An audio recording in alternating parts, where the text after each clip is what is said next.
And welcome back to Riviera RC. So today's video is going to be split into two because I know even before I record it, I'm just going to waffle like mad about reminiscing back in the day. Those of you that remember my original video, I am going down the same route as Glenn on RC Legends and Tamiya Legends. He did a video where he recreated his Schumacher SST that he used to race back in the day. So I'd already kind of had that idea in mind because I one year took part in the Tamiya Eurocup, and it was 1996. And we had a team and we raced the Renault Clios and we had team colours and whatnot. So we'll get back to that later on in the video, or probably the second half of the video. So this video, I'm going to start with trying to overlay photos from back in the day with my old cars and what I kind of started with. Now, some of these are racing down the clubs that we used to go to in pub car parks on Sunday mornings, and others are just ones that, well, let's just say I just used to smash the crap out of them all. So what I'll do, I will go through my photos and try and overlay them as we're going.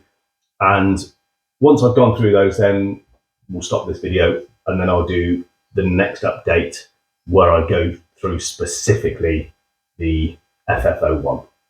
So I will bring these up and I will try and overlay them my best. So this was one of my first cars that I used to take down the racetrack when it was on road. I had beforehand, well, we just used to muck about a lot. I had the Hornet, that was my first ever car. Then Monster Beetle. I also had an original Clodbuster, yes, with the bow tie. If only we knew now what we knew then. But yeah, so this was my original M01 Mini. Again, if only we knew now. And yeah, we used to race in several car parks, in pub car parks on Sunday mornings. They allowed us to put the track out, and we had a caravan there with all the timing gear in. Eventually, because when we first started doing it, somebody would sit and try and mark it all down with a pen and paper, doing the 5-bar gates as they were coming past. I tried it a couple of times and completely ballsed it up.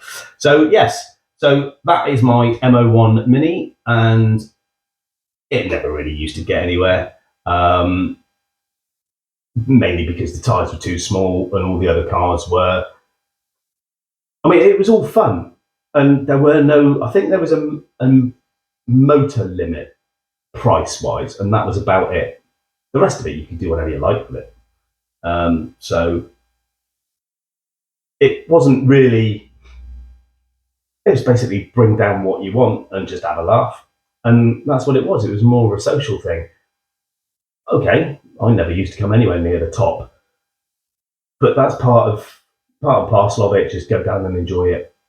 So this next photo, mine is the right-hand one, which I think, if I remember rightly, was my, what chassis is it? FF01. Looking at the wheels, I think those are the wheels that were on the Opel Vectra, and that has the Ferrari body on it. Obviously, being the Opel Vectra, I have got photos of that. This was later on. I haven't done these in chronological order, obviously. This was when the FF01 was battered and binned, but we'll come back to that, part of that, in the second video. And I still can't believe that I've actually found something. Anyway, this was an associated TC3 with an Alfa Romeo body on it. And I absolutely loved this chassis, and I sold it for silly money. unfortunately. But the paint jobs, most of the paint jobs, anything out of the ordinary, were done by a friend of mine called Jake, and he is the one that done the logos for Riviera RC, and also he was the one that went through and did all the bodies for this one. That will come in the second half when we do the Eurocup. Next photos. I also, on the TC3, put a truck body on the top of it. It handled surprisingly well, and I think that was because mainly the cab was over the front, so there was extra weight on the front wheels, and it would corner really, really well. Wasn't as good down the straights, but yeah, this was, again, I think Jake did this one for me. Here we go. Right, this was absolutely stunning. The decals were an absolute bitch, and I'm not looking forward to building, because I've got a new in-box one, the FF01, which is the same as this, but longer wheelbase, the FF01 Opel Vectra. It is a stunning car, absolutely beautiful. I love it, and I'm so glad I've got one to build to put on the shelf. But as you can see, looking at this, I did used to race it like mad. Yellow insulation tape on the front holding it together. Got to be done. Right, away from the racing scene, I also have this, which is my original CC01, and it was the metal top Mitsubishi Pajero. If you look carefully on the roof where the runners are above the door, there's some scratches there. I spent ages doing this. Absolutely one of the first and best paint jobs I did with it. I actually went to Halfords and I bought the correct, I didn't use Tamiya paints, I used the correct Mitsubishi coloured paintwork, and it looked absolutely stunning. And I used to live on a hill, and I was like, I'm going to take it outside and run it. Not realising, bearing in mind this was the first hard body I'd had, and also it's an off-roader, and I was used to planted touring cars. I literally took it down the road, turned it round, and it went onto its roof. The first run, the first 4 or 5 minutes of me running it. Absolutely gutted, scraped the crap out of it. But it's one of those things that, again, I got something coming, which will be another video, to fill the gap in my memories, if you like. So that will be coming up before the end of the month, hopefully. Right, so let's get on to some racing, shall we? So this motley crew, I'm down the bottom, second from right, the one with hair. This was when we used to have the buggies. I had an associated RC10 B2, brilliant, absolutely loved it, and it's still up in the loft. I really must get that one down and sort that one out at some point, because it's just, I mean, I've got to restore it. Whether I actually run it again somewhere or not, I don't know, but it will come. It will come down and will be on the shelf. Excuse me. Yes, so here we go. This is a complete and utter lineup of anything and everything. This was in Paynton, just along the coast from us, when we used to go into this pub car park on the Sundays. And as you can see, that is my MO1 on third from left, the Mini. Now, talking of the Mini, you go back, you've seen my MO3, my build that I did when I was on holiday. I have got the Renault Alpine, which needs to be finished, so that's the MO2. And I do have an original MO1, which I'll come to with the photos in a minute. And if Malcolm is watching this, I do apologise. This was left in a garage, in a storage garage. But this was my original of which I don't know what motor that is in there, but I'm going to take that out and see if it can help towards the speed runs maybe. This is what is left of my original MO1. It's an absolute mess. I used to absolutely love this thing, but when we used to go various places, which I will come to in a minute, we managed to get hold of the Kyosho Mark 1 Mini. So if you look, that's got the Mark 1 lights on, Mark 1 grille with the moustaches here, and yeah, I will come to that again in a minute. Now that body will be cleaned up, and I will probably try and get some more body posts for this, and then it will just new wheels and tyres, and then it will sit there on this old chassis. But I might have sorted another memory gap.